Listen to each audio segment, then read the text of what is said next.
Yes, Captain? I think I've got a lead on how the Mysterons might make their attempt to destroy the moon. I needn't tell you what'll happen if they succeed, Captain. Violent earthquakes, tidal waves, perhaps even deviation of the world into a new and dangerous solar orbit. Now, just what would it take to destroy the moon? A bomb more powerful than anything man has yet devised. Or perhaps...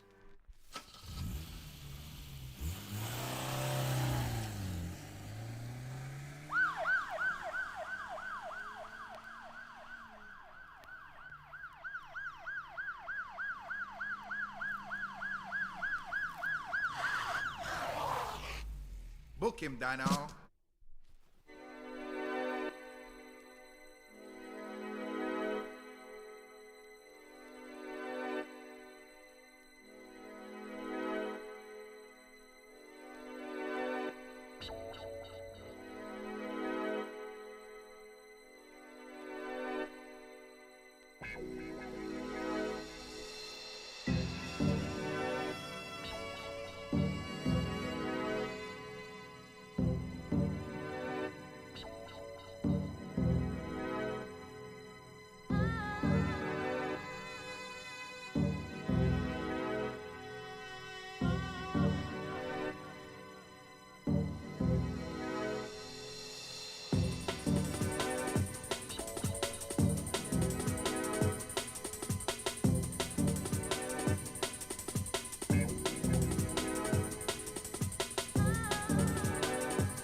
What's up, chat?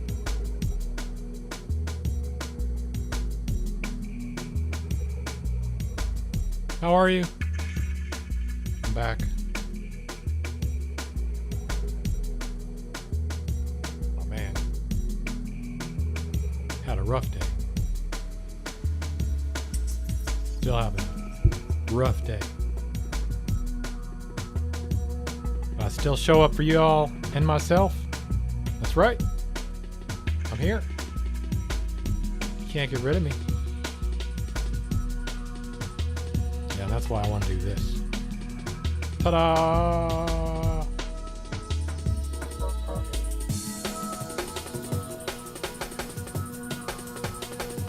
New background. And it's real.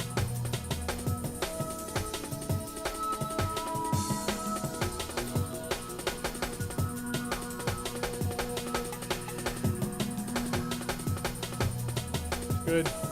All right. And bam, bitch. Okay, that works too. Wow, what is this? Yeah, kitty. What's up, Maze Crayon? Welcome. Jesus Christ, I knew it. Yeah, it's a black kitty. She's sleeping.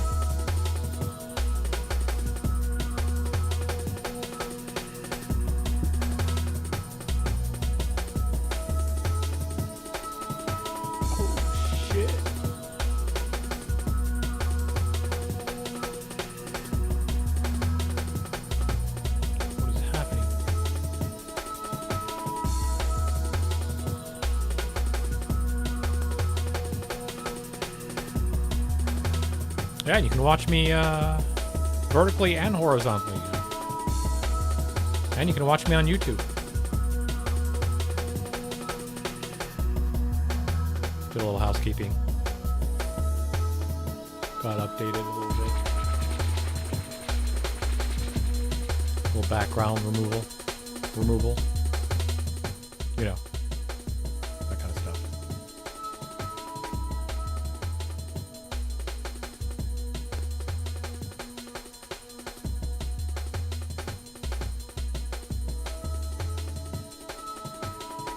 All right. Where the hell? There we go. I won't change anything. It's good opening music, right? I like it. Big Hossy's out. Uncle Haas. He's on vacay. Good boy.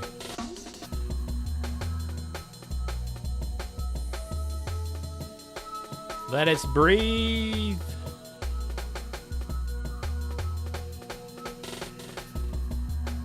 Oh God, I can't wait to see this. All right.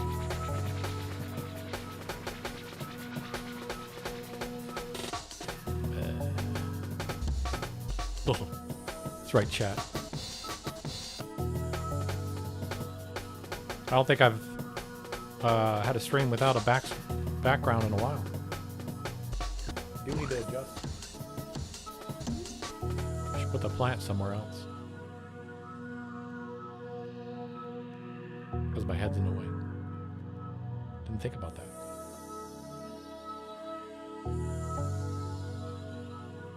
All right.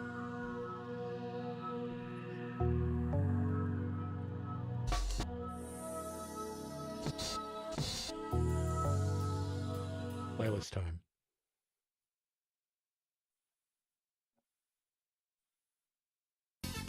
Welcome to Democracy Now! Democracy Now! Well, I hope you're doing well, chat.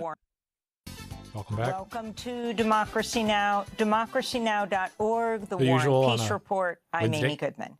The U.S. continues to bomb Iran for an 11th straight day. As Defense Secretary Pete Hegseth testified on Capitol Hill, that the cost of war has soared to over $37 billion.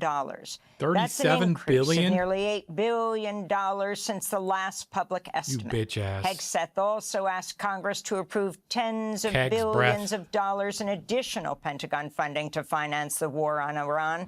In retaliation, Iran struck U.S. bases in Bahrain, Kuwait, and Jordan on Tuesday.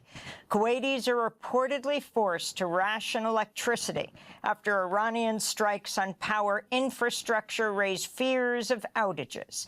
This comes as far-right Israeli Finance Minister Bezalel Smotrich said Israel has no interest in joining U.S. military operations against Iran. The U.S. reportedly requested Israel stay out of the most recent conflict while negotiations were ongoing following a so-called ceasefire agreement brokered last April. They won't do anything. Meanwhile, the Trump administration is set to announce that it's reached a deal with Saudi Arabia that could allow the country to enrich its own fuel for nuclear reactors. This is President Trump speaking from the Oval Office Tuesday. Why? Iran is bigger. It's a more complex situation, but we're probably doing equally as well if you look at the damage that's been done. And again, as I said to the young man that just posed the question over here. Young man over there, he's got a beautiful if we body. Left today, it would take that. Look at those abs. He's making me sweat under this jacket. Decades to rebuild, and I don't believe they could ever rebuild. And decades. Honestly, Dude, they haven't seen anything they're yet. rebuilding right now. We've been nice. You're dumb. They've been nice. We've been real nice, bombing them. That's right. It's called knocking on their door. Yep, we just knock. Yemen's Houthi rebels are warning shipping companies that their tankers risk being attacked if they use Saudi Arabian ports. This comes after the Houthis announced the closure of the Bab el-Mandab Strait to Saudi ships in retaliation for the kingdom's blockade on Yemen. 2 oil tankers that were reportedly loaded with Saudi crude oil en route to China and India Tuesday were forced to divert towards the Suez Canal. In Gaza, the Israeli military is moving to quickly build a giant barrier separating the portion of the Gaza Strip it controls from the rest of the enclave. In recent months, more than 23 kilometers, about 14 miles, have been constructed. Israel currently controls just over half the territory. This comes as an Israeli airstrike killed a family of 6, including 4 children in Gaza City on Tuesday. Since last October's so-called ceasefire, more than 1,100 Palestinians have been killed in Israeli attacks. In Lebanon, 3 villages in the south will be the first to implement the framework agreement brokered between Israel, Lebanon, and the U.S. Under the deal, the Israeli military is set to retreat from areas it occupies in southern Lebanon to allow the Lebanese military to take over and oversee the disarmament of Hezbollah. This is Ali Allah, who's a resident of the southern Lebanese town of Zahar al-Gharbiyah. What? We are waiting for the Army's decision to allow the residents to enter the town, as the Army promised that once the engineering regiment finishes its work, the residents may be allowed to enter. But so far, as we've been told, the engineering regiment hasn't finished yet because there are explosive devices and unexploded ammunition. Meanwhile, President Trump Tuesday said he would allow U.S. carriers to resume direct flights to Lebanon more than 40 years after the U.S. suspended the route following the hijacking of a U.S. passenger plane back in 1985. A 3-judge federal appeals panel has overturned a lower court's ruling that ordered the release from ICE custody of Palestinian rights activist Moussa Madawi in a ruling that could allow the Trump administration to rearrest the Columbia University graduate. In May, the U.S. Board of Immigration Appeals reinstated deportation proceedings against Madawi, who is a green card holder. In April of last year, masked and hooded ICE agents detained him when he appeared what he believed would be a naturalization interview in Vermont. He spent 2 weeks in ICE custody before a federal judge ordered his release. After his release, he came back to Columbia University, where he graduated, and now is a graduate student. What happened? To see our interviews with Mohsen Madawi, go to our website at democracynow.org. The Trump administration arrested a record more than 43,000 immigrants in the month of June, the highest number since Trump returned to office. That's according to an analysis by The Guardian, which reports more than 65,000 immigrants are estimated to be in ICE detention, while the Trump administration's deported more than 500,000 immigrants since January 2025. The majority of immigrants targeted by Trump officials have no criminal record. In related news, Time magazine reports the Trump administration's planning to Man, I have a hard enough time sleeping with my bum-ass, stupid-ass job. What the fuck? How do you sleep at night when you're dragging families apart and deporting people to countries they're not even from? You have to have no morals. Expand immigrant detention across over a dozen locations nationwide, including the Virgin Islands and Guantanamo Bay, the U.S. military base in Cuba.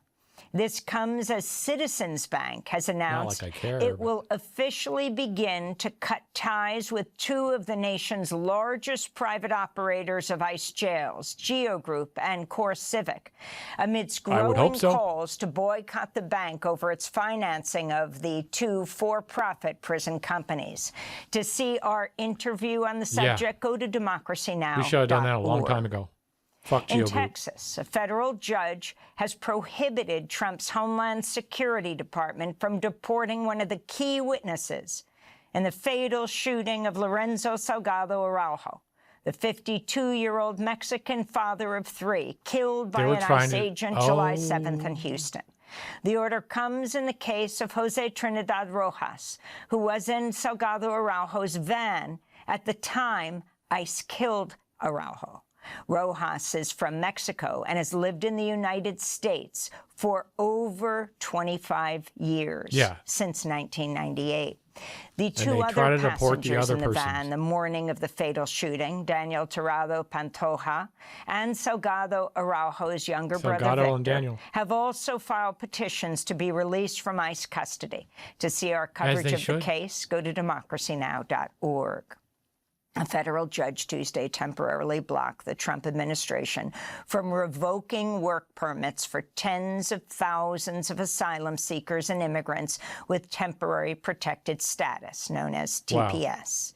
U.S. District Judge Nathaniel Gorton said in his decision, quote, "The consequences faced by plaintiffs are potentially severe." Judge Gorton is expected to issue another ruling on August 5th. The lawsuit was filed earlier this month by Democracy Forward on behalf of the plaintiffs. In response to the ruling, Democracy Forward President Sky Perryman said in a statement, quote, "Without this relief, families who followed the law and relied on long-standing humanitarian protections face the sudden loss of their employment authorization and ability to support themselves through no fault of their own," unquote. The Equal Employment Opportunity Commission, the agency responsible for enforcing civil rights and anti-discrimination laws, has ended a decades-old requirement for private sector employers to collect demographic data in the workplace, slashing a policy that had been in place for more than 60 years. The EEOC's Republican majority voted 2-1 Tuesday to rescind the data collection requirement. EEOC Chair Andrea Lucas is a Trump ally and outspoken critic of DEI. That's diversity, equity, and inclusion policies. The EEOC was created under the 1964 Civil Rights Act, establishing protections that prohibited discrimination based on race, gender, sex, national origin, and religion. Kalpana Kotagal, who is the sole Democrat left on the EEOC since Trump overhauled the agency, said, quote, "Today, the commission discusses whether to turn back time to a period before the civil rights movement, kneecapping its ability to protect workers," unquote. Jesus. In India, police have detained Rahul Gandhi, the leader of India's largest opposition party, the Congress Party, as student-led protests against the government continue. Gandhi and other opposition leaders were arrested during a sit-in outside the right-wing Prime Minister Narendra Modi's residence Tuesday. Demonstrators were condemning the brutal crackdown on student protesters. This is a lawmaker with the opposition Congress Party who spoke through a police van's window after being arrested. We are protesting in front of the Prime Minister's office, Prime Minister residence, because our students brutally attacked, and also our students very cruelly attacked yesterday. The Delhi police, Honorable Prime Minister is not saying anything. Honorable Home Minister is not making any statement. So hundreds of students, they are in the hospital. Back in the United States, the Trump administration's paused more than $1 billion in Medicaid funding to California and Minnesota. That includes more than $867 million for California and about $200 million for Minnesota. Health and Human Services Secretary Robert F. Kennedy Jr. claims it's part of the administration's strategy to, quote, "stop the fraud before it happens," unquote. But in their news conference Tuesday, neither RFK Jr. nor Dr. Mehmet Oz, the Centers for Medicare and Medicaid Services Administrator, offered new evidence of fraud. California Governor Gavin Newsom wrote on X, quote, "California isn't being targeted because Trump has evidence of fraud. We're being targeted for political reasons and because Dr. Oz doesn't understand that we are saving taxpayers' money by keeping seniors and people with disabilities out of far more expensive nursing homes. We hate fraud. That's not what this is," Governor Newsom wrote. Jesus. Several Even U.S. Newsom gets that states are facing an outbreak of diarrhea caused by cyclospora, a parasite that contaminates fresh food or water. Thousands of people, many in the Midwest, have fallen sick with severe diarrhea. On Saturday, the FDA announced that lab tests had confirmed cyclospora contamination in iceberg lettuce from Mexico. The company, Taylor Farms, has recalled several lettuce products after health officials linked it to the outbreak. In a press conference Tuesday, Health and Human Services Secretary Robert F. Kennedy Jr. claimed the outbreak was under control. In France, lawmakers passed a bill banning social media for children under the age of 15. The legislation also bans students from using mobile phones in schools.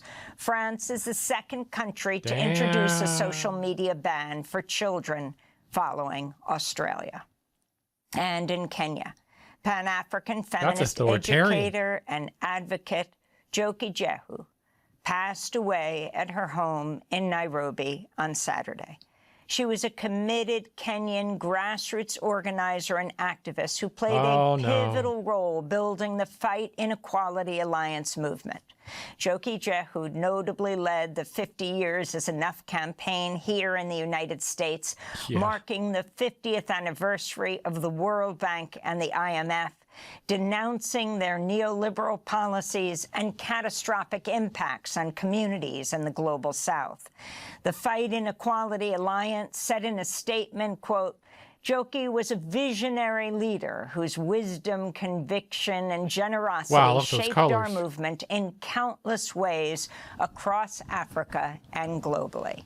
To see our interviews with Njoki Jehu over the years, go to democracynow.org. And those are some of the headlines. Killing me today. This is Democracy Now!, democracynow.org, The War and Peace Report. Thanks for watching Democracy Now! On YouTube. Subscribe to the channel and turn on notifications to make sure you never miss a video. Okay. Brad Lander, that's someone who Mike from PA audience-supported journalism, go to democracynow.org. I understand. You can download our news app, sign up for our newsletter, subscribe to the daily podcast, and so much more. Is actively trying to destroy folks. Our children's future with the disaster known as communism. It's communism. That's right. Going to destroy you by giving you free health care. And that long list of things that they were talking about in on Fox News the other day. The concept, the policy, it's a loser, and it always has been, and it always will be. With communism, it always will be. Everything turns to Oh. Well, there you go. That was President Trump. Everything Georgia, turns to shit. A threat of That's right. He said it. He said it. communism front and center in the midterm stump speech. A lot of attention to the Trump accounts today, but also obviously he's in Georgia for a reason. So this Everything turns to shit. Look at the voters fueling the socialist surge inside the Democratic Party. Election guru Nate Silver posting this chart and saying, quote, "What's the most democratic voting group in America? People with postgraduate degrees, but lower to middle incomes." Think about that. And of course, there's one other thing that unites the movement, and that is opposing Israel. That's not middle income. City Mayor Zoran Mamdani admitting that he can't actually arrest Israeli Prime Minister Benjamin Netanyahu. Watch this. Barely afford an apartment that is week. A war criminal, the architect of a horrific genocide against the Palestinian people. It is clear that we do not have the... You need to make 60 grand a year to be able to afford rent. By yourself. Independent legal authority to enforce this warrant. The federal government, however, does. Anywhere. And I call on them to join the ICC and execute this warrant. And I want to be equally clear. Benjamin Netanyahu is not welcome in New York City. This guy's very brave. Abolishing the Senate, replacing the presidency, it would just sort of, the he country didn't say would be that. run by workers and Congress, basically. Amnesty for all. The DSA has made its far left priorities crystal clear, but Daily Show host John... Dude, amnesty for all is not a left position at all. Okay, your God, Ronald Reagan, gave amnesty. What are you talking about? Jon Stewart tells voters, forget all that. It's all about economic populism. Watch. Generally, their crazy ideas aren't where the energy is. The energy isn't around. No, and he's really correct about this. Those ideas are long-term plans and ideas too. You can't just be, don't go capitalism to communism. You go capitalism, light socialism, heavy socialism, socialism, then maybe communism. If it's working out, right? Like, these guys are just too dense to understand this. Or they're lying.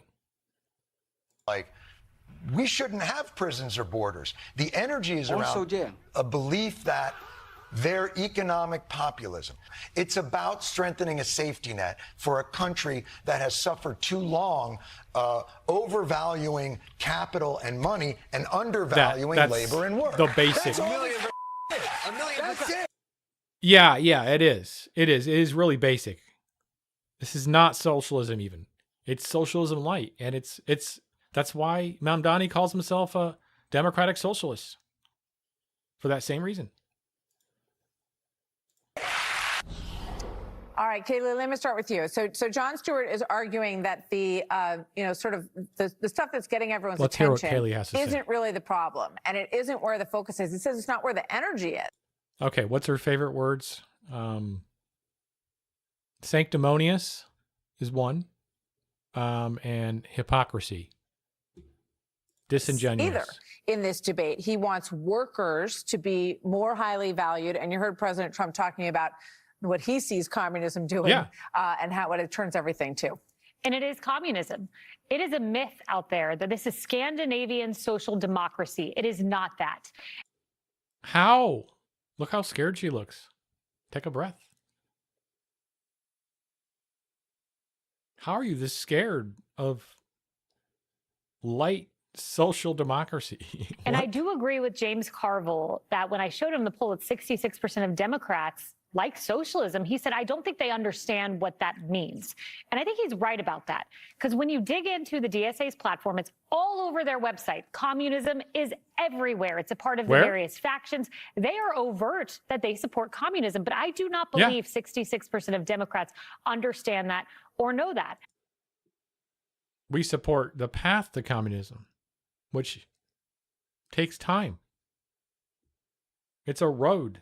It's a journey to communism. And if you actually spent your time, which they're not doing, of course, their take is anything that's not right wing is communism, basically. I spoke with Jake Altman, who's a former DSA local leader, and he really clearly put out some of the things that happened in his leadership meetings. In April 2025, he proposed saying to the DSA, their governing board, to demand that Hamas release all hostages. And they would not do that. I mean, imagine that. Release hostages. There were babies that were hostages. There were women. That is something DSA could not get on board with. Fast forward to August of 2025. They voted to remove a provision from the DSA's constitution that barred Leninists from entry. Vladimir Lenin was a communist revolutionary. That is who these people are. They are very well organized. They know exactly what they're doing. So how do you stop this? There needs to be an education of the Democratic Party. There needs to be more John Fettermans. There needs to be more Van Jones. And I applaud him on his courage for speaking out against this. There needs to be more James Carvilles. There needs to be more Henry Cuellar's, who says, wow. get rid of ICE, I reject that. Defund the police, I reject that. Open borders, I reject that.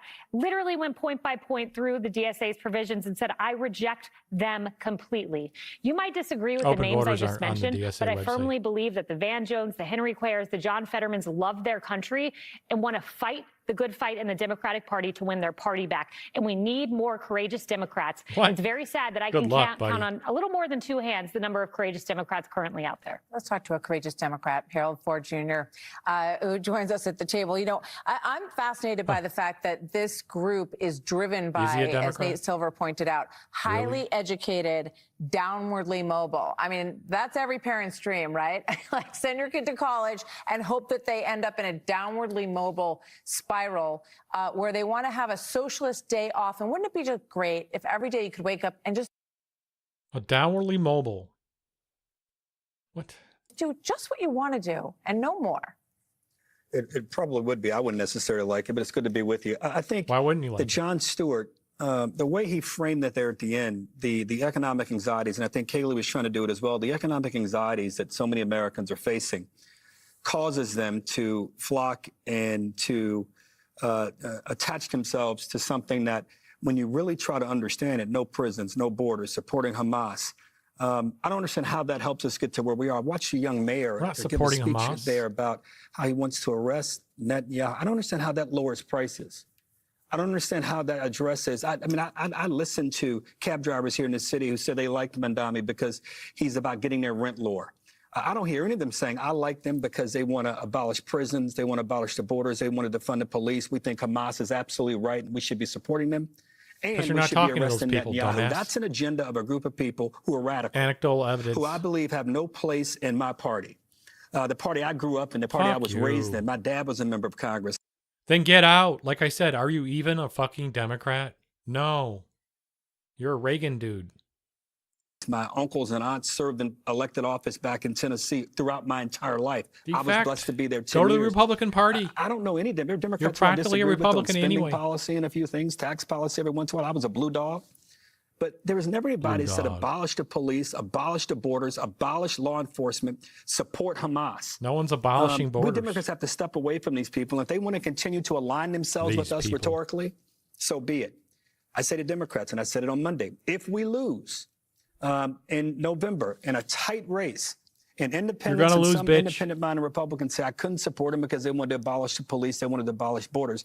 Not that they were going to make things more affordable, not because we think they have a better plan to beat Iran.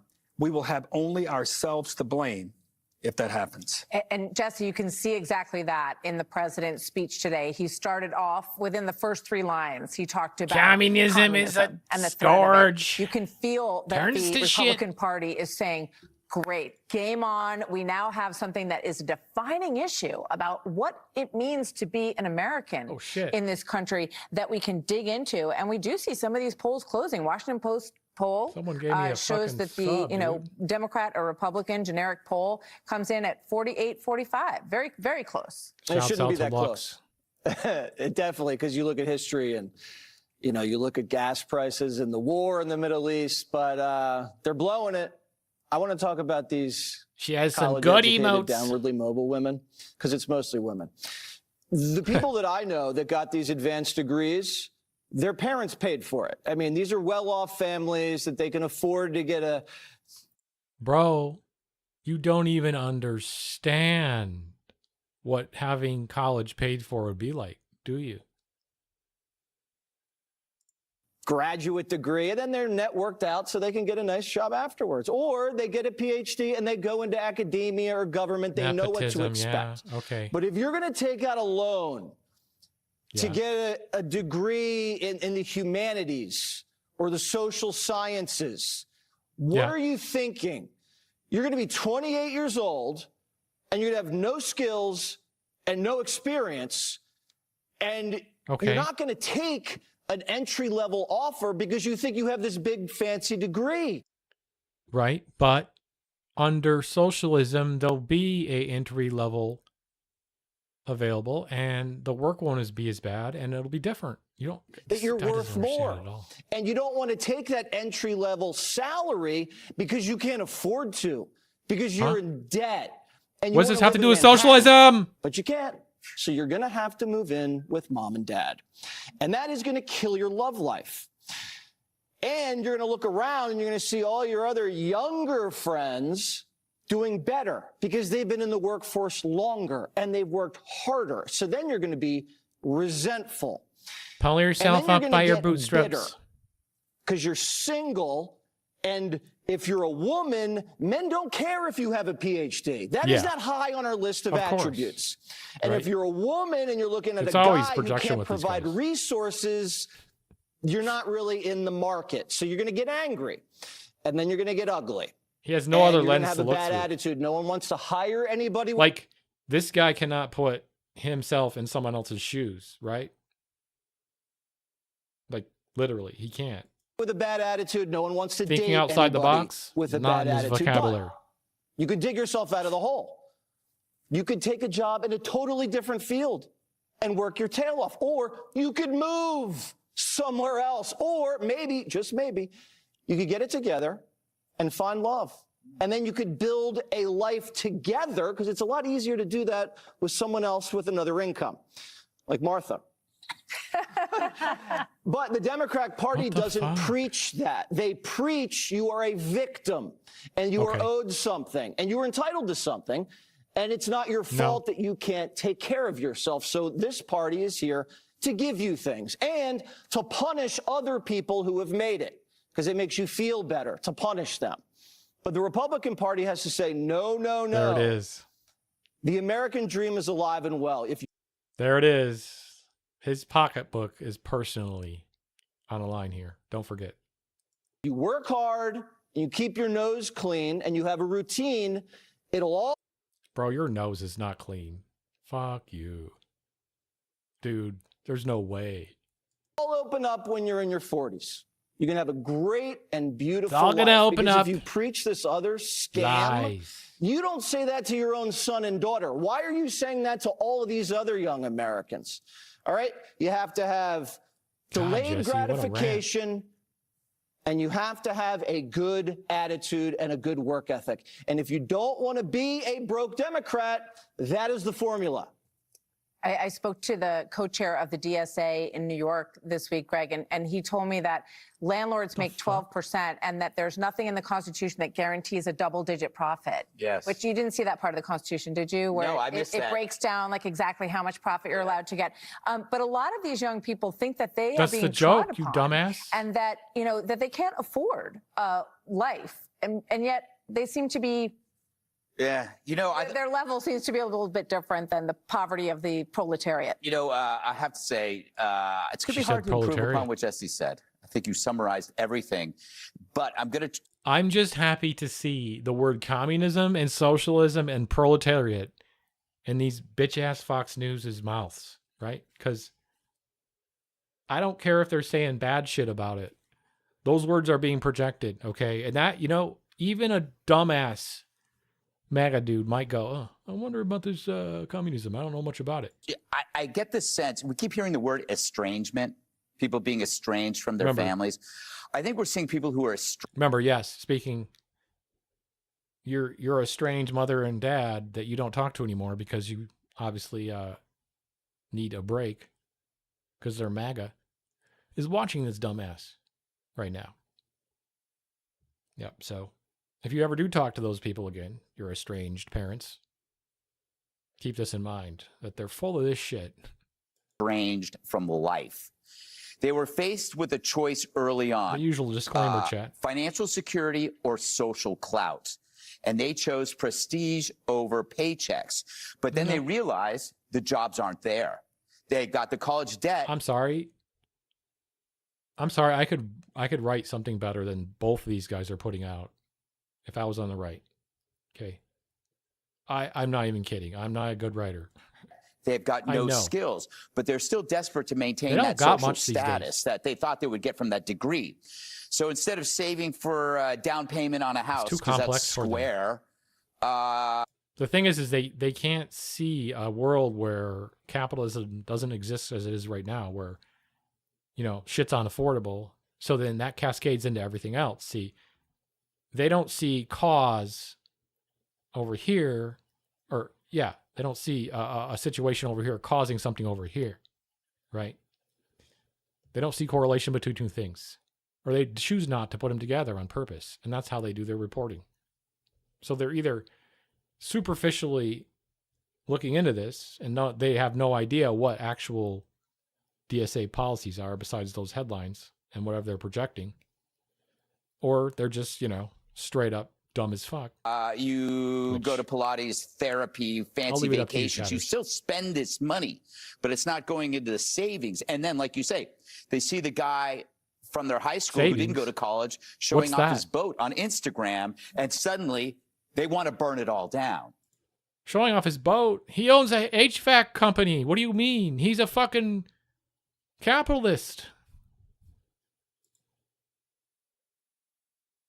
What? Because that's just not fair, as you would say. And worse, all these people live near rich people. Not fair. And man, that drives up the envy because you got to keep up with. Dude, I live in one of the most rich counties in California. I'm surrounded by people that make 4 or 5 times as much as me, sometimes 10. Sometimes the car parked next to me is probably worth more money than I've made in the last 20 years. All right?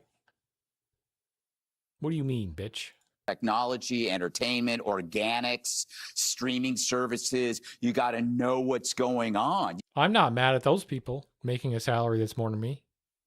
I'm mad at the government, the capitalism. You got to be part of the conversation. You got to keep up. You got to go to the gallery openings. And what happens is, while they're spending all this money on all this stuff, they've rejected the free stuff. The free stuff that makes your life happy and possible no matter where you are, which is, believe it or not, marriage, kids, staying in touch with your family, getting to know your neighbors, a community. None of that exists in this world. So bro, your kids do not want to hear about your racist views and how you think that any other person in the world is subpar to you. They don't want to hear it anymore. They didn't want to hear it when you were a kid either, when they were a kid, before they moved out. They just knew they had to stick around. You're the one that needs to change, not the kid. So they end up paying for stuff that their parents got for free. They are estranged from life. And while these overeducated and undervalued elites, see their less educated, less therapied peers excel, it drives them crazy. Can I comment a bit on what Harold said also about Jon Stewart, which is true. He's talking about goals, and he's not talking about the system. He identifies the goal as economic populism. They're What so could go off wrong track. with that? But you can't just say, I like the goal, and ignore the system that they're pushing. You can't have economic populism when you defund the police, because you can't have a strong economy in a crime-ridden town. See what I mean? Surface level analyzation. You cannot have economic populism with an open border, because that depresses wages. It stresses the city's systems, raises rents. And by What? How do you know? Taxing and punishing the wealthy, they will leave. That shrinks your tax base. There's no economic And that doesn't happen either. No. And if they choose to leave, good. They're not making a good product, and they're paying their workers too less, so they deserve to fold. You know, capitalism in its start was supposed to weed out the companies that suck. You know what we do now? We buy them up. When a company starts to fail, another bigger company buys them and then flips them for money.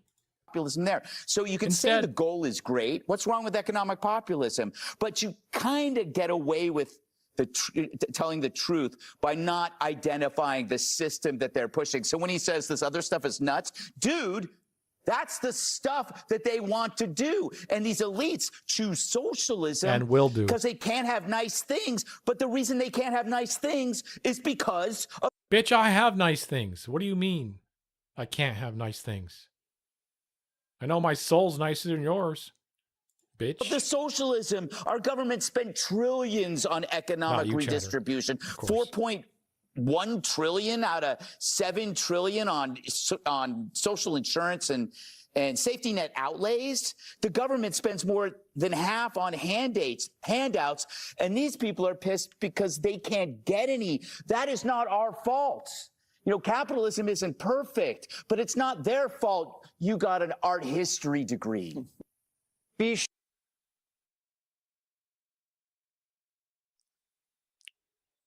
guys are a bunch of blue-haired liberals. It's the same old tired shit. He's got nothing else. I'm so happy. They're so done. Fox News is really done. Like I said, I just check in with him because it's my boomer check-in. Check and see how the boomers are doing.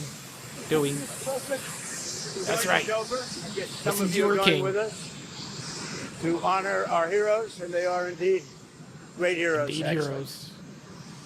They said, and all of them said very strongly, we cannot let Iran have a nuclear weapon. They won't have a nuclear weapon. So we're going to honor them. And one of the hardest things to do, for me, it's one of the hardest things to do as a president. But it has to be done. As we go to honor these soldiers, do you have an update on the investigation as to how they were killed in Jordan? No, they're doing that. That'll be released. There was a report you know what? It was Iran missile strike? I don't know. Well, they're going to pay a big price. They're being decimated. Is that report inaccurate, yeah, please. sir? What you say to families of these fallen soldiers? He's breathing hard. Americans are wrongly against this war. How do you ask them? Well, Americans aren't against the war. A poll just came out. Americans don't want high gasoline prices, but they're not against the war. That just came out loud and. That's right. I just made a poll in my head of the American people right now. They love the war. Nobody wants Iran to have a nuclear weapon. Do you want Iran to have a nuclear weapon? You think it's good? Go ahead. All I'm going to say is we love you. We love your child, and that's what they are to them. They're their children. There's no games, no nothing. That's their child. And all you can do is throw out your heart. Thank you. Thank you very much. What's the point in negotiating with anyone?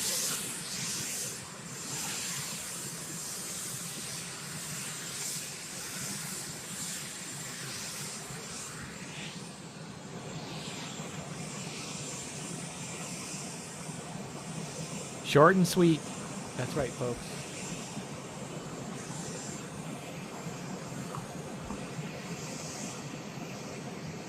Oh, give us the fist pump. No, fist bump. He's tired. Poor old man. You feel sorry for him being the president. Boy, oh boy, being so oh boy, old and y'all. decrepit. Boy, oh boy. It happened Oh, again. hey. It happened again. You got a hairdo. It happened again, man. Did it?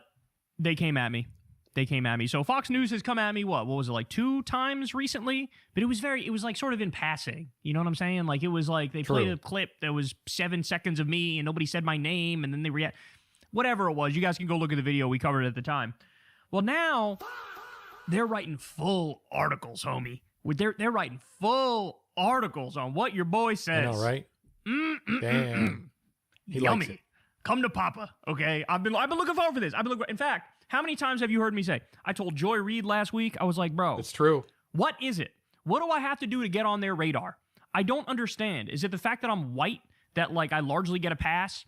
I'm a white male, right? With the fucking Dem bleach blonde hair. Is that why? Like, yeah, what probably. is it? Because they go after Joy Reid like crazy. They go after they love Jennifer Welch like down. crazy. Obviously, Hassan to them is public enemy number one. Well, that's different. And part of that is because He's not his white. name is Hassan, right? Right. But what do I have to do? Is it because my name is Kyle? Is it like the fucking, the least threatening it's definitely name about the to word old Kyle. white people imaginable is Kyle? sir. But it took them a while. Where's your Monster but Energy, we're sir? finally here, where they're coming after me aggressively, okay? So I'm going to get to that in just a second. But first, let me show you. The other day, I'm scrolling through Twitter. Literally, if I saw Kyle walking down the street, I would go buy a green Monster Energy and walk up to him and hand it to him. And this pops up on the timeline. And I'm going, oh, shit. That's what's up. So one of these so-called anti-Semitism monitor groups, which is not really that, like the whole purpose of this group called the Canary Mission, it's one of those groups Far that's left like, podcaster. that's like, if you say, Far left. hey, I think the Israel lobby is kind of bad. I'm not sure they should be able to spend this much money in politics and like bias our Congress people. They go, anti-Semitism. It's one of those groups, right? It's like a fake anti-Semitism monitor. If I'm not mistaken, Crystal mentioned, didn't they do some shit with ICE? I think they were involved with ICE. Like they tried to get people deported or some shit. Like, of course they're they bad did, news. chat. They're bad news. But they decided in order to go after DSA candidates, they found a way that they thought they could do that, right? They took this live stream that we did with Progressive Victory. Shout out to the people of Progressive Victory. We did this live stream where myself and Hassan and Crystal and a bunch of media people, I think Vosh was on the stream, a bunch of like new media, independent media, left-wing people, we just lent whatever sort of name recognition we have, credibility we have, audiences we have. We did a stream and we had on like one candidate after the next, after the next, after the next, after the next. And, everybody said their piece. And so what they did is they took my commentary from it, which was about the war in Iran and like why we're in it and what's going on. It was more of an analysis than anything else. And they thought I said some spicy ass things. You'll see in a second. And so they tried to use that to by proxy tar everybody else who was on the stream. By the way, literally none of those people were even on the stream when I was talking. And I know that because I had pre-recorded a video and sent it in and they ran it. I wasn't actually physically on the stream with other people at the same time. Right. So think about it right off the jump. Think about how weak this is. This is weak sauce, y'all. Say, oh, he said this an hour and 53 minutes before this other person came on for 5 minutes and didn't even know Kyle was on the fucking stream. Okay. Now, having said that, there's nothing they gotta fear, bro. This is one of those things where it's like they think they're attacking you, but really they're posting your W's.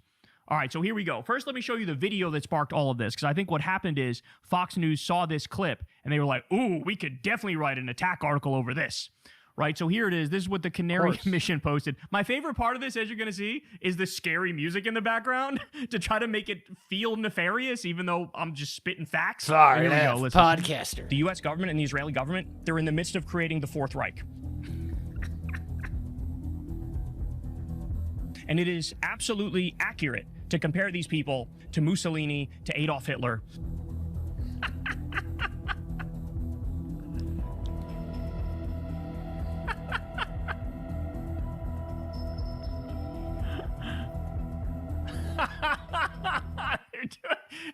doing freeze frames of them. This is amazing.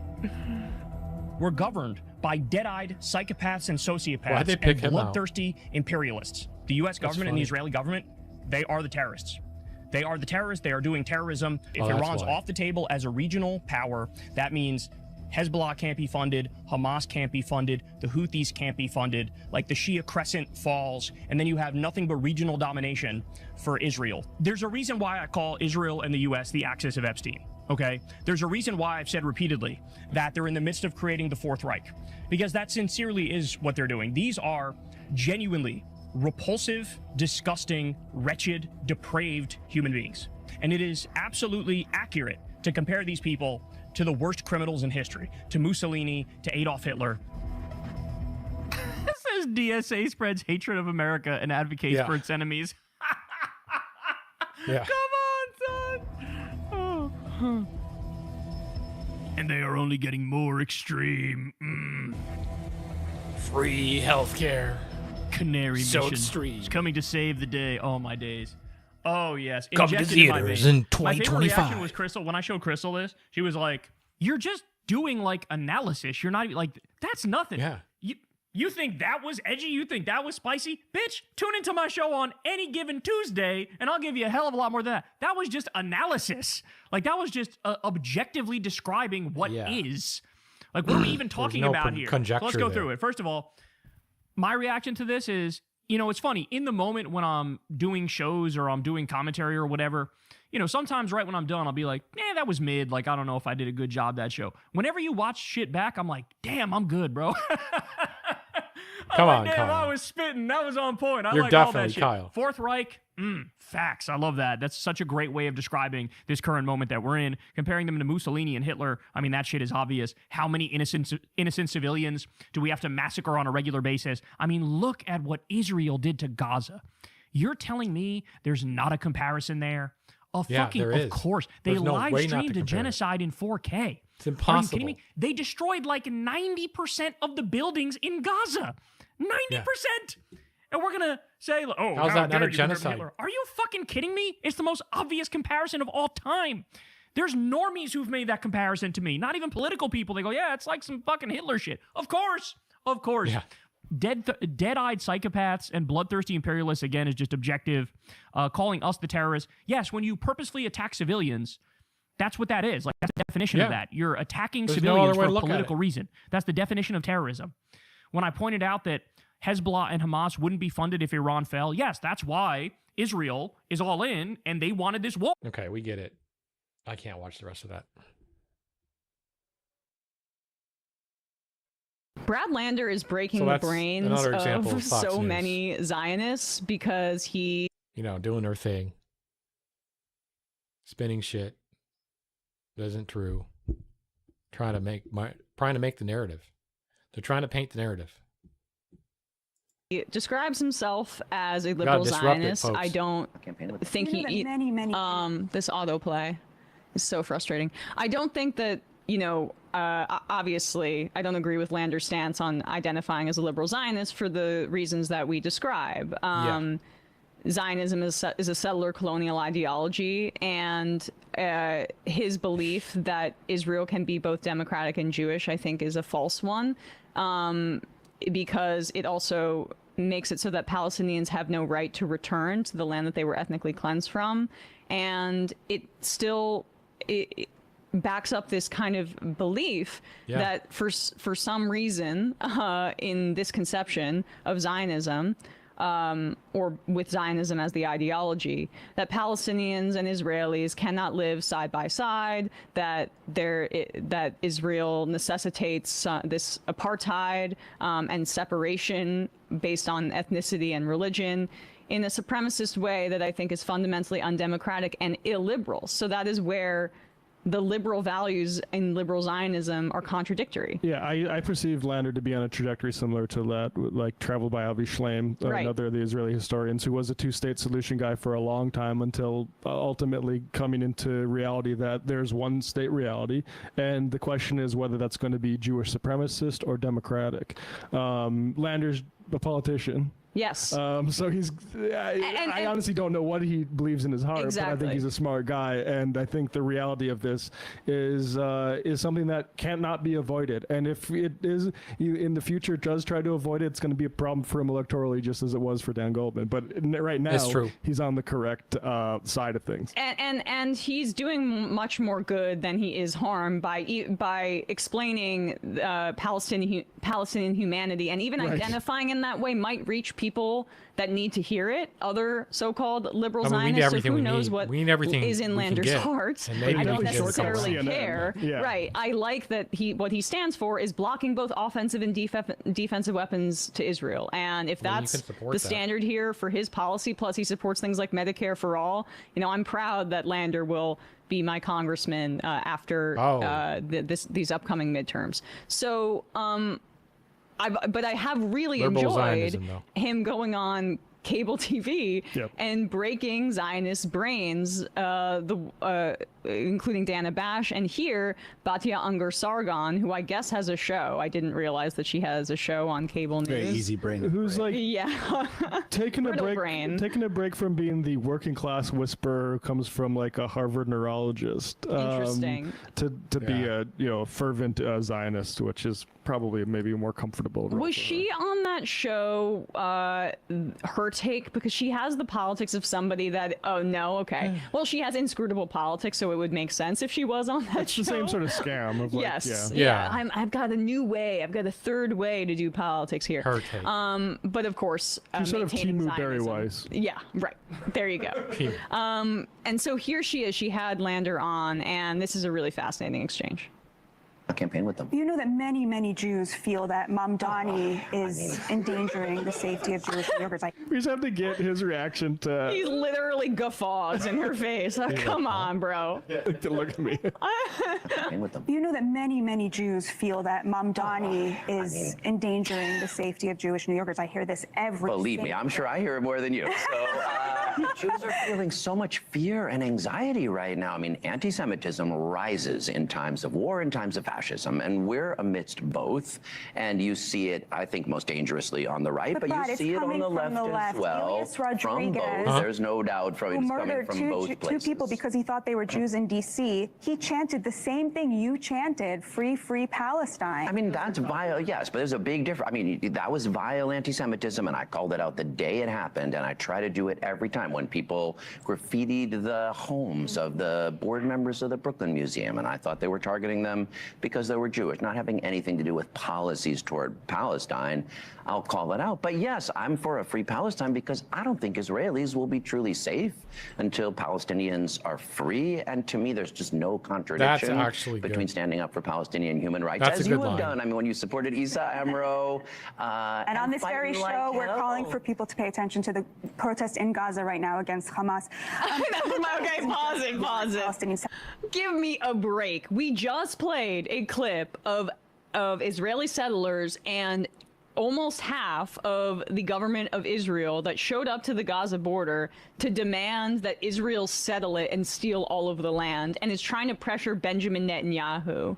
But let's pay attention to the Palestinians protesting against Hamas, as she claims, as if people right now in Gaza who are just struggling to stay alive on a day-to-day basis, like that is what's operational or operable here. And Hamas has been essentially decimated and forced to lay down their arms in this way. And we'll see if they resurge. But I just found that to be a very odd. It doesn't even connect to the point that he's making, but continue. Just want Palestinians to have their own state. He believes Israel should not exist as a Jewish state. I mean, he thinks there should be a binational state that's a state for all its citizens. That's not my point of view. I remain a liberal Zionist. I believe in the vision of a... I'm sorry. Go ahead. Sorry. Well, I was going to say, most Jews view that view as an endangerment of the Jewish Israelis who live in Israel, to ask them to basically live under a majority Muslim rule, like give Sharia law a chance, right? So, I mean, this is some honesty here. And that's what I like about this clip. Revolting of the Israeli people. Yeah. Yes. She's revealing there that it's demographic anxiety that is motivating Israel's apartheid. A white panic. White nationalism. This is no different than Jim Crow. This is no different than the apartheid in South Africa. Exactly. The way that white people talked about the fall of Jim Crow, I mean, the lynchings that were spurned by hysterical coverage of like black people just existing in society. This is a white panic. This is like what you saw in South Africa in the 80s. Right. And the stuff about Hamas, too, let's just say there were protests against Hamas that are significant enough to pay attention to. I still don't think that this is anything except a Zionist fantasy, but let's just contend that that's the case. What? Do you think that this would be Palestinians essentially saying that we should have no civil society or armed resistance whatsoever? Yes, settle us. Yeah, please. Because that's what's on the menu. Take our land. We'll just lay down and take it. That's what she's basically arguing in terms of like the implication of foregrounding protests against Hamas in that argument. And this is why when she says here, like, you want to have one country where the Palestinians outnumber Jewish people. This is why they wanted to kill so many people after October 7th, because the demographics aren't in their favor. Yep. I believe in the vision of a... Disgusting. Go ahead. Sorry. Good. Well, I was going to say, most Jews view that view as an endangerment of the Jewish Israelis who live in Israel, to ask them to basically live under a majority Muslim rule, like to give Sharia law a chance, right? Most Jews feel that the view that Israel should be a binational state is to endanger the lives of 8 million Jews. Also, I'm sorry. The idea that it would be Sharia law rule. Right. There are secular Palestinian organizations and there has been secular Palestinian resistance that Israel has undercut. Yes. Remember those guys? Because they want it to be this like scary Islamophobic trope that the Islamists are going to take over and make everybody live under Sharia law. Correct. There's something called a multiracial democracy that Muslim people can exist in too. They exist in it here in the United States, as do Jews. This is actually like part of the Cold War. Is we supported Israel and also attacked all of the sort of communist or left-leaning movements throughout the Arab world, and left these radical religious fundamentalist groups. That's how the Taliban got started. Yep, exactly. So yeah, remember the PLO? They were spoken about the exact same way Zionists speak about Hamas. Is they just want to bomb us. They don't want to let us exist. How dare you even ask us to sit down with them? Yep. That Israel should be a binational state is to endanger the lives of 8 million Jews. I mean, there are many Jewish anti-Zionists who also believe in the vision of a binational state. Albert Einstein, who they asked to be the president of Israel, had concerns that Jewish sovereignty wouldn't work well. This is a debate to have. I disagree with the mayor on this point, but I do not believe that he is endangering the lives of Jews. Here in New York City, he kept Jesse Tisch on as police commissioner. He grew the funding for the mayor's office to combat anti-Semitism. How Israelis and Palestinians are going to learn to live together, and whether that's, as I think you and I think it should be, is in two states that each, Israel with a majority of Jews, but protecting the full equal rights of its Palestinian citizens, and a Palestine with a majority of Palestinians, but there'll be some settler, minority Jewish members there. That makes sense to me, but there's people.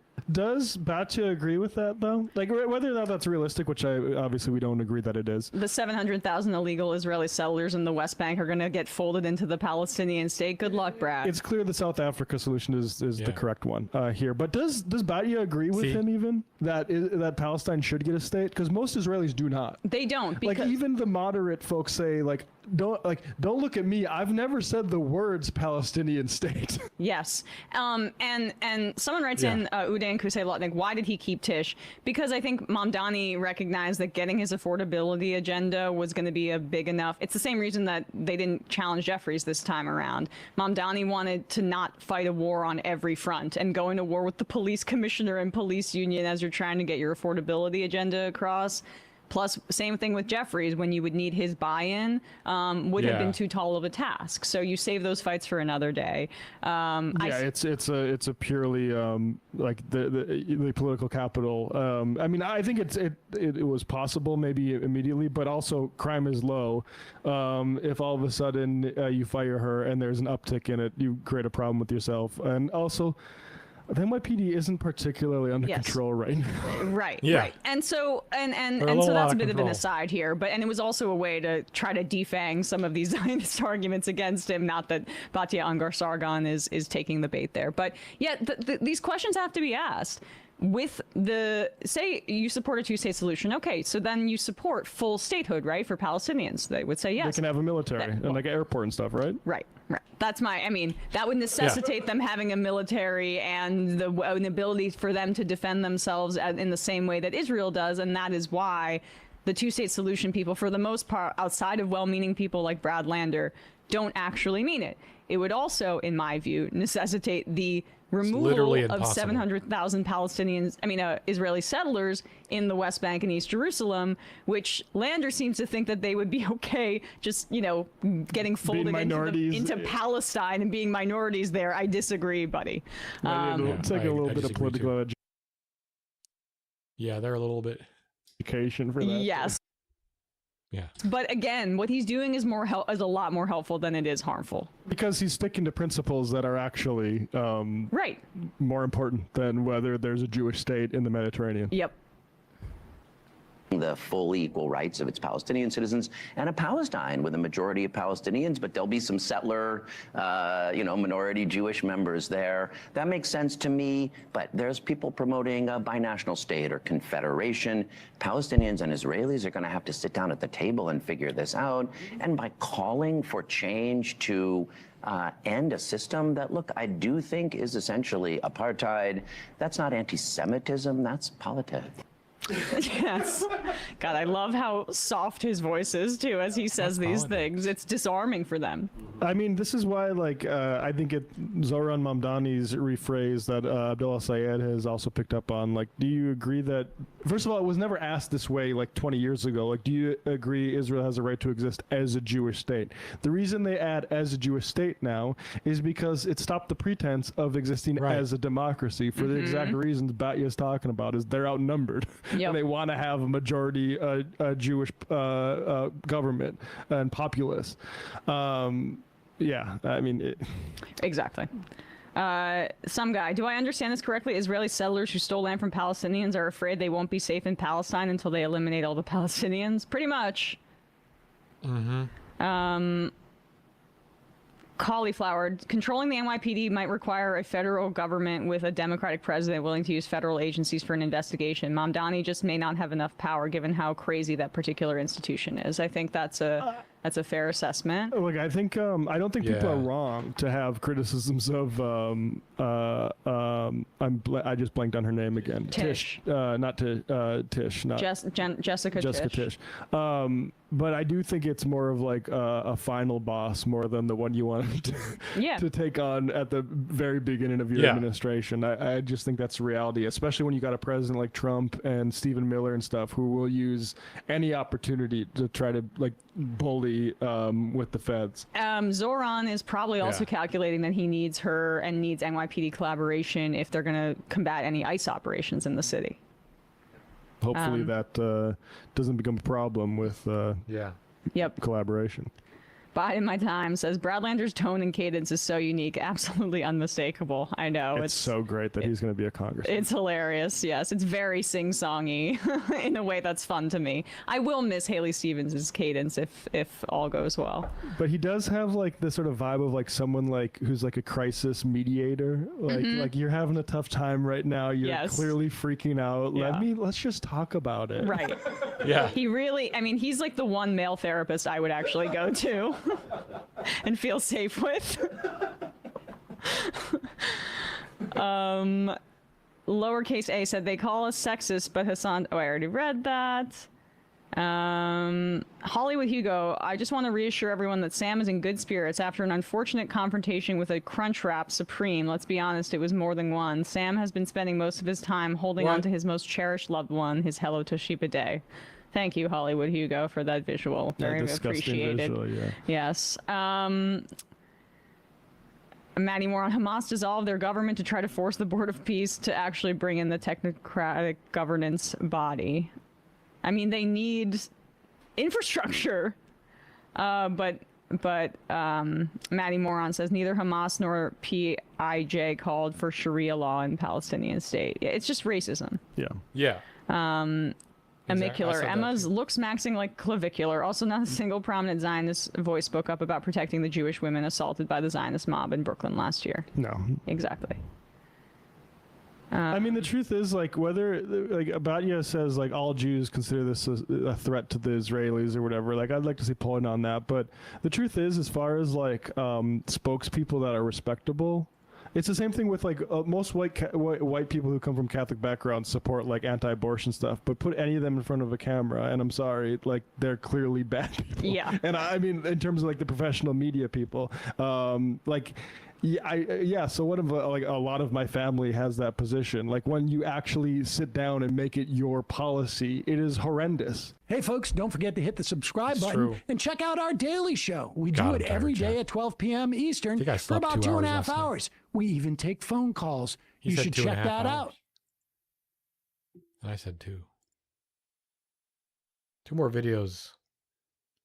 Man, I've been having the shortest streams. Ben Shapiro is losing viewership very quickly and has been for quite a while. It started with Candace Owens' departure, but it's also, I think, really over the fact that he is ideologically a Zionist, and there's a large swath of his audience that is more attracted to the commentary on this very topic from Candace Owens or Tucker Carlson because they criticize the state of Israel. And if you're under the age of 40, you are pretty negative about Israel right now, and that crosses across ideology. And so Ben Shapiro, despite being an online creator, is trying to appeal to a much older base of the Republican Party. He just doesn't have the numbers that is going to translate to that. And so he's been making moves to like go on CNN a little bit more.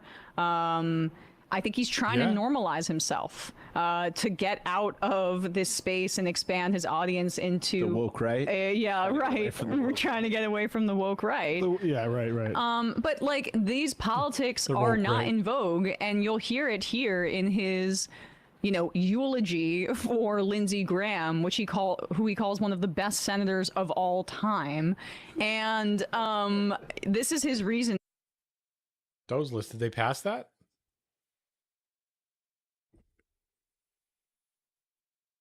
Like for it. Yeah. He tries to bring in some familiar faces into and names. Show me who hates you, I'll tell you what kind of person you are. Exactly. Into what his version is of like the axis of evil, kind of, that is opposing Israel. And also he throws in Ukraine there, as if he cares about that at all. But here is Ben Shapiro talking about Lindsey Graham's death. We can judge a man by his enemies. You know who was happy when Lindsey Graham died? Iran was very happy. Russia was very happy. You know who else was really, really happy? It's the same thing that the UK's trying to do, or did. Yeah. The echo chamber of evil. So who is that echo chamber of evil? Well, the dirtbag left and the two online, right? They hug each other. They help each other. They maximize each other. They collab on destroying America. Can you pause it? So what you have here is... You're also online. And what you're bitching about and bringing your personal grievances into this is about you not being able to get any traction online, which is like your whole medium. Your whole thing was the Daily Wire was a conservative alternative to Fox News for the online audience. Go ahead, Brandon. No, I was gonna say that clip reminded me of the other thing, that is leading to Ben Shapiro's like lack of success in the modern internet landscape is that his content's also not very good, and it's gotten a lot worse as he started to become less popular. I can't say how popular he has ever been based on like how his numbers are seemingly juiced now, and like very evidently juiced now on some of his clips. But like when you watch the videos now, there's such a palpable level of I don't know, like resentment for his own lack of success, especially with the failure of these, on his voice. You know, more fiction-based products like the Bent Key Productions and that stupid whatever, you know, I mean, Pendragon Chronicles, or whatever it's called. Which bankrupted the Daily Wire, basically, or not bankrupted it, but it destroyed it. The Pendragon cycle. It was like the production that Jeremy Boring got behind. No, but that's the thing though. Like this, it's not like he's coming from a position of like, you know, we tried to fight these more powerful forces and we failed. No, they literally succeeded. They were the biggest online conservative outlet. Like I'm saying this to someone who thinks they're horrible, but just strictly by numbers. No, they were. And attention and views, they were the biggest for a time. They were the biggest online conservative outlet there was. They succeeded in the project that they claimed they wanted to do politically. But that wasn't enough for them. They needed that adoration from like the mainstream audience to create and fulfill their own dreams of becoming like Hollywood stars and producers and screenwriters and whatever. And that is ultimately what led them. Well, one of the things that led them down this path where they've lost money and honestly credibility with a lot of people. And thankfully, Chatter, the Senate is kind of like a quagmire right now. Who were into what they were doing before. Yep. Oh, yeah. And I mean, honestly, I think that's just because, you know, all Republicans have that one thing in common, and that's like grievance and victim complex drama that drives them to be like conservatives. And for them, it was not. They're woke 1.0 now. They took it. They're like, yeah, you guys can't have woke. We're going to take it. They're more woke than libs now. They're certainly more woke than a leftist like myself. What the fuck? Getting ingratiated in Hollywood the way that they feel that they should. But I would also say, I wonder how popular they ever really were organically. There's been such a concerted effort by like not just billionaire money to prop these people up, but legacy media outlets to tell us how popular. No, it's not organic, my friend. It's contrived, but it works. It's like priming the pump, right? And you get these hogs all wild. They're all like, yeah, woohoo.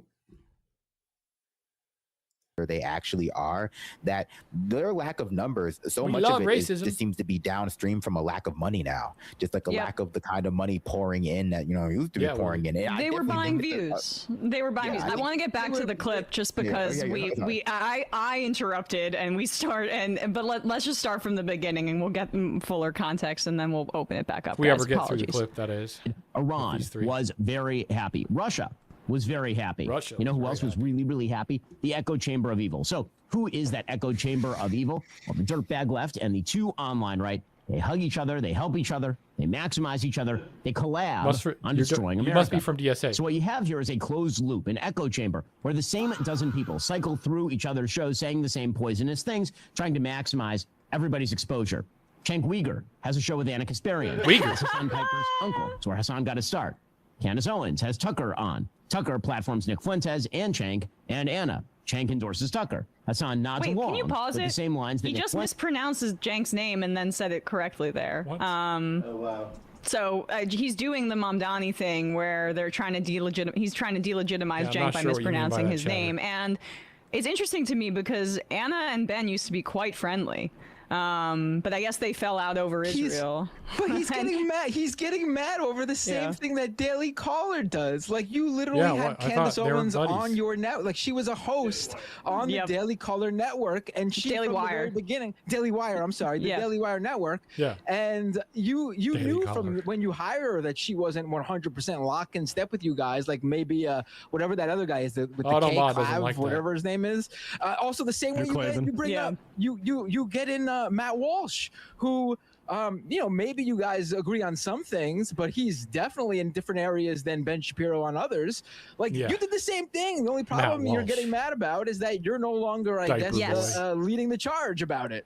Yep, exactly right. He used to be having, you know, doing podcasts with Anna at the very least, and now he's mad that they're on to Tucker's. Like that is what he's upset about, which is hilarious to me. But keep going. Hassan nods along with the same lines that Nick Fuentes is posting. They're all pretending to be opponents, but they're not. They all hate the country together. Because here's the thing. Which country? If you're left to judge, who loved the country more? The senator who spent 33 years in the United States military, spanning the active duty Air Force, South Carolina Air National Guard, and the Air Force Reserve. The senator who stood for American peace through strength and stood staunchly alongside our allies like Ukraine and Israel against Russia and Iran. The senator who never made a penny off his office, unlike pseudo-socialists like, say, Congressman Ro Khanna, or $250 million.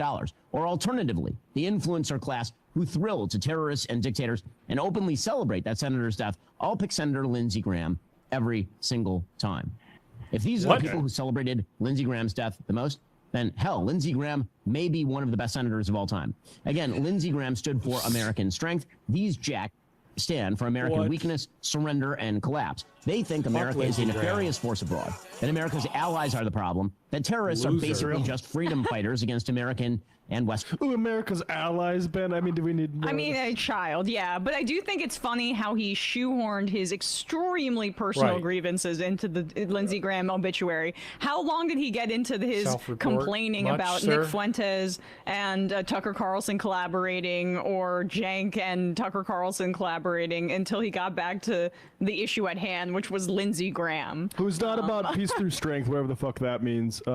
He's peace through war because he supports wars. Right, and he keeps and he talks.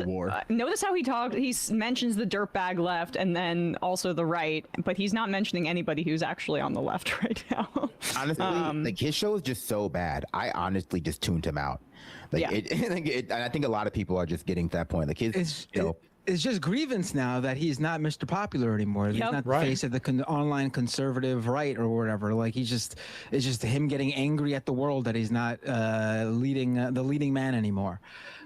Also, I think it's funny what he said about Lindsey Graham. Like if you look at various Daily Wire hosts, I just typed in Matt Walsh, Lindsey Graham. His last video on Lindsey Graham was a few months ago. Effeminate neocon Lindsey Graham proves his insanity once again on air. Like, give me a break. These guys are so. Ben Shapiro in particular is so disingenuous. Give me a break. Yep. June Oliver said, did Ben Shapiro just mute the word ass? Because I distinctly remember hearing about a wet ass P word. I do. I'm not sure what you're referring to, but Josh in California, peace through strength is just rebranding war as peace. Yes. Right. JR in Philly, Brandon, congrats on your collab with the Majority Report. Thank you. I appreciate that. Big things. As a socialist accountant, I'm a bit of an aviation enthusiast, but flyovers like this are reckless. Even flying a Cessna prop plane that low is dangerous, yet these fighter jets are practically missiles.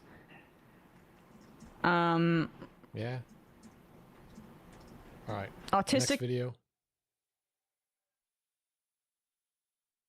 All right, Ben Shapiro is completely triggered by yours truly, and you have to understand this about MAGA men. They live in a constant state of fear that somebody's going to expose them for being the neutered, low-T pieces of shit that they are. So here's Ben Shapiro, grown-ass man, melting down.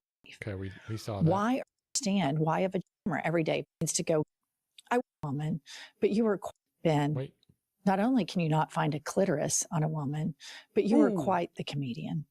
Damn. I want my listeners to know that Ben Shapiro is the man who, number one, needs to go get his eyebrows waxed. And I mean that sincerely. You are on camera every day, Ben. Go do something about your eyebrows. But number two, Ben Shapiro is the man that after Cardi B's song WAP came out, he couldn't understand why a vagina would get so wet. He took this literally, that women had buckets and mops. So he goes and asks his wife, why are vaginas getting this wet? And his wife is a doctor. And she said, I think they must have some form of an STD. Not realizing what a tell this was, that Ben Shapiro has never gotten his wife's vagina wet. And so, Ben, go play over in your sandbox, all right? You're not funny. You're not hot. Go take a biology course and figure out where the clitoris is. Circle back with me when you do. Moving along, Stephen Miller has been fear-mongering about communism on Hannity. Let's play the clip. Democrat Party has embraced not only socialism, they've embraced communism. Straight up, outright, full-throated communism. They are now electing candidates who want to take private industry over, give it to the government, suspend the Constitution, abolish the Senate, abolish borders, abolish prisons, abolish jail. I've heard enough. Right. Like, can you believe that Trump is so unpopular that that's the guy they put forward on Fox News? That guy right there. And number one, he's lying. Everything he says is a lie. He tried to scare everyone with immigrants. It backfired. Now he's doing a borrowed, failed play from the McCarthy era, trying to scare voters because he knows MAGA voters live in a constant state of fear. So all he does is stoke fear. The communist call is coming from inside the house. You might want to go talk to Kanks after you get him a little man bra and talk to him about all the communism he's stirring up in the Oval. Spare us, Stephen Miller. Fuck you and fuck your wife too. Moving along. Yeah. This next video is incredibly important. I just read to you Ben Shapiro trying to be a comedian. And then I just played a clip for you of Stephen Miller. The Stephen Millers and the Ben Shapiros are propagandists. Yes. They want to scare the electorate and not offer any truths, morality, inspiration, aspiration. There's one politician right now who has absolute moral clarity, and it is Zoran Mamdani. And I want to play you this clip because I think this is so important in a time where people are justifying and denying genocide, one of the two, that somebody is crystal clear about a homicidal, genocidal war criminal, which, by the way, Ben Shapiro has no issue with, nor does Stephen Miller. Play the clip. Too. As I've said, I agree with the ICC. The Benjamin Netanyahu federal government, Yeah, I can't even finish. I'm done. I'm toast. I'll be on tomorrow, though. And the next day. Come back tomorrow or the next day. I'll be streaming more because I won't be tired. I promise. Hit the follow button if you are new, please. See you tomorrow.